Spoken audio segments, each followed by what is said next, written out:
ரெண்டு விஷயத்த நீங்க புரிஞ்சுக்கணும். என்னன்னா, ஒரு ஸ்பீக்கர் சபாநாயகர் கொடுக்குற அந்த கஸ்டமரி டீங்கிறது என்னன்னு கேட்டீங்கன்னா, ஆஹ், எல்லா ஆளுங்கட்சியும் சரி எதிர்கட்சிகளும் சேர்ந்து போய் கடைசியா அவருக்கு நன்றி சொல்வதற்காக உள்ள ஒரு டீ அது.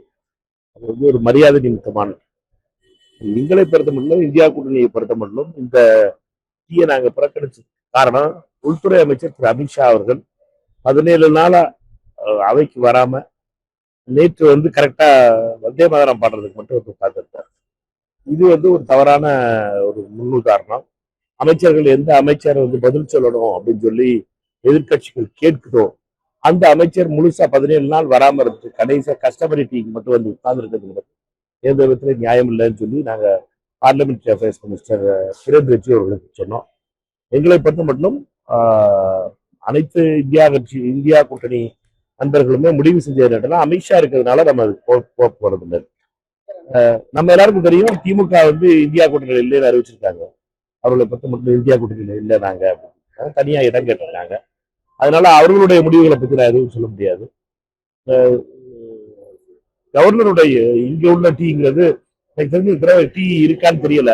இன்விடேஷன் இது வரைக்கும் யாருக்கு அனுப்பி வைக்கல, எம்பிஸ்க்கெல்லாம் யாருக்கு அனுப்பி வைக்கல. அதனால இந்த தடவை கவர்னர் டீ தேநீர் இருந்து மரியாதை சுதந்திர தலைவருக்கான டீ வைக்கிறாரானே தெரியல. அதனால வைக்காத விஷயத்தை பத்தி நம்ம பேசிக்கிட்டு நியாயம் இருக்காது. இந்தியா கூட்டணியில காங்கிரஸ் மட்டும்தான் இருக்கு. 23 கட்சிகள் இருக்கு. 23 கட்சிகள் இருக்கு என்றதுனால எண்ணி காட்டிடுவேனா? காங்கிரஸ் கட்சி இருக்கு, விடுதலை சிறுத்தைகள் இருக்கு, இந்திய கம்யூனிஸ்ட் கட்சி இருக்கு, மார்க்சிஸ்ட் கம்யூனிஸ்ட் கட்சி இருக்கு, இந்திய யூனியன் முஸ்லீம் லீக் இருக்கு, ஆர்எஸ்பி இருக்கு, சமாஜ்வாதி கட்சி இருக்கு, இந்த நம்ம என்சிபி இருக்கு, சிவசேனா இருக்கு, இப்படி நான் சொல்லிட்டே போலாம். 23 கட்சிகள், ஆர்ஜேடி இருக்கு, டிஎம்சி இருக்கு, எல்லா கட்சிகளும் சேர்ந்தா இந்தியா கூட்டணி. அதனால இந்தியா கூட்டணி பலமாக இருக்கிறது. இந்தியா கூட்டணி இந்த இந்த அவை முழுவதும் 17 நாள் நாங்க கேட்ட டிமாண்டுங்கிறது என்ன? அமித்ஷா அவைக்கு வரணும். அதை மட்டும்தான் நாங்க கேட்டுக்கிட்டோம். அமித்ஷா அவைக்கு வரணும், மோடி மன்னிப்பு கேட்கணும் குழந்தைகள்கிட்ட யாரு மேல அட்டாக் இருந்துச்சு. மற்ற எல்லாரும் என்ன கேட்டாங்கிறது அவங்களுக்கு தான் தெரியும். அவர்களை பொறுத்த மட்டும் 23 கட்சிகளும் ஒற்றுமையோடு இந்தியா கூட்டணி ஒற்றுமையா இருந்து இந்த இந்த முறை அரசாங்கத்தை தலைகுடிய வச்சிருக்கோம். அரசாங்கத்தினுடைய ஆணவத்தை தலைகுடிய வச்சிருக்கோம்.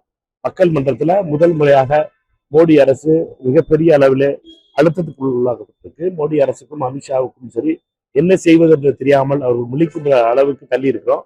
இது இந்தியா கூட்டணியுடைய வெற்றியாகும். ஆட்சி அமைச்சு என்ன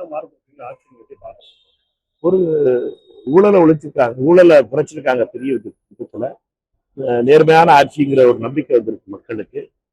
தமிழ்நாட்டுக்கு முதலீடுகள் எந்த ஒரு ஊழலும் லஞ்சமும் இல்லாம வர்றதுக்கான வாய்ப்புகள் நிறைய தெரியுது.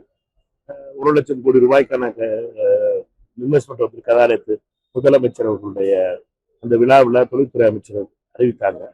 அதனால என்னை பொறுத்த வரைக்கும் தமிழ்நாட்டுடைய இந்த துவக்கம் என்பது நம்பிக்கையான துவக்கம். அவர் சொன்ன கடன் தமிழ்நாட்டுடைய கடன் குடியிருக்கு. அதனால தமிழ்நாட்டுடைய அரசுக்கு வர வேண்டிய வருவாய் வந்து லீக் ஆகி வெளியில போயிட்டு இருக்கு, தனிநபர்களுக்கு போயிட்டு இருக்கு, ஊழலும் லஞ்சமாக போயிட்டு இருக்கு. அதை குறைச்சாவே தமிழக மக்களுக்கு நல்ல திட்டங்களை கொண்டு வர முடியுங்கிறது முதலமைச்சருடைய எண்ணம். அந்த எண்ணத்தினுடைய முதல் படிகளை எடுத்து வச்சிருக்காங்க. போதைப் பொருட்களோட கட்டுப்படுத்திட்டு இருக்கோம். அதுக்கு முன்னாடி பயணிகள் வந்து செஞ்சு சொன்னாலும் கோவையில கஞ்சா அந்த விவகாரம் தொடர்பாக ஒரு கல்லூரி மாணவர் வந்து கைது செய்யப்பட்டிருக்காரு. இது குறித்து காவல் ஸ்கூல்ல வந்து ஸ்கூல் பொண்ணுங்க மது பிடிக்கிற மாதிரி வீடியோ கன்னியாகுமரியில இருந்து வெளியாயிருக்கு. ஒரு 4 வயசு சிறுமிய கற்பழிக்க போய் அவங்க பாட்டியை துரத்தி வெட்டின வீடியோ வெளியாயிருக்கு. இது இந்த சட்டம் ஒழுங்கா இருக்கட்டும், மாணவர்கள் மத்தியில் இந்த போதைப் பொருள் விழிப்புணர்வா இருக்கட்டும், இது எப்படி இருக்குன்னு பாக்குறீங்க? என்ன மாதிரியான நடவடிக்கை தேவைன்னு நினைக்கிறீங்க? இது பல வருடங்களாக பல ஆண்டுகளாக சீரழிந்த தமிழகத்தினுடைய கலாச்சாரம் 2 அரசுகளுடைய மெத்தனத்தால வந்து ரொம்ப மிகப்பெரிய அளவுல சீரழிஞ்சிருக்கு. இதை சரி செய்வதற்காக முதலமைச்சர் முழு முயற்சி எடுத்துட்டு இருக்காரு. அதற்கு நம்ம டைம் கொடுக்கணும். நம்மை பொறுத்த மட்டும் அவர்களுடைய முன்னெடுப்புகள் எல்லாம் அதுக்காக பயன்படுத்தும். என்னை பொறுத்த மட்டும் இந்த விஷயம் நடந்திருக்கக்கூடியவைகளையும் தவிர்க்கப்பட வேண்டும். விஜய் அவர்களுடைய அந்த இன்டென்ட்டை நம்ம வந்து குறை சொல்ல முடியாது. அவர்களுடைய அரசாங்கத்தினுடைய எண்ணம் என்பது எந்த விதத்திலையும் டாலரன்ஸ் இருக்கக்கூடாது. இந்த விஷயத்துல ஜீரோ டாலரன்ஸோட நம்ம வந்து ட்ரக்ஸ் அப்ரோச் பண்ணணும் அப்படிங்கிறத வந்து முதலமைச்சர் வந்து ரொம்ப தெளிவா சொல்லியிருக்காரு. முதலமைச்சருடைய அந்த பார்வையை தமிழ்நாடு வந்து உடையோடி போயிருக்கின்ற இந்த இந்த பிரச்சனையை நம்ம சரி செய்யணும்னா கொஞ்சம் டயம் எடுக்கும். டயம் எடுக்கிறதுக்கு நமக்கு டைம் கொடுக்கணும்னு நினைக்கிறேன். இப்போ தொடர்ச்சியா மின்சாரத்தை தொடர்ந்து சொத்து வரியும் தமிழக மாநகராட்சி வந்து ஏற்றிருக்கு. கடும் எதிர்ப்பிற்கு பிறகு அதை வந்து தற்போது நிப்பாட்டி வச்சிருக்காங்க. இது குறித்து அதிகாரிகளுக்கோ பொதுமக்களுக்கோ எந்த ஒரு முன்னெடுப்பும் நம்ம சொத்து வரி உயர்த்துறது, இந்த மாதிரி மின்சார கட்டணம் உயர்த்துறது பொதுமக்களை சாமானிய மக்களை பெரிதளவு பாதிக்கப்படும் வைக்கிறாங்க. இது இதுக்கு ஒரு நிரந்தர தீர்வு என்ன பண்ணணும்? சட்டசபை நடந்துகிட்டு இருக்கு. எதிர்கட்சிகளுடைய கேள்விகளும் இதை பற்றிய விவாதங்களும் மானியத்துறை விமானங்களும் வரும்னு நினைக்கிறேன். எங்களை பொறுத்த மட்டும் பாராளுமன்றத்தில் எப்படி நாங்கள் கேள்வி கேட்க முடியுமோ அது மாதிரி எதிர்கட்சிகளும் சரி, மற்ற கட்சிகள் உறுப்பினர்களும் சரி, இதை பற்றி துறை அமைச்சரிடம் கேள்வி கேட்கணும். துறை அமைச்சர்கள் அதுக்கான சரியான பதில் சொல்லுவாங்கன்னு நினைக்கிறேன்.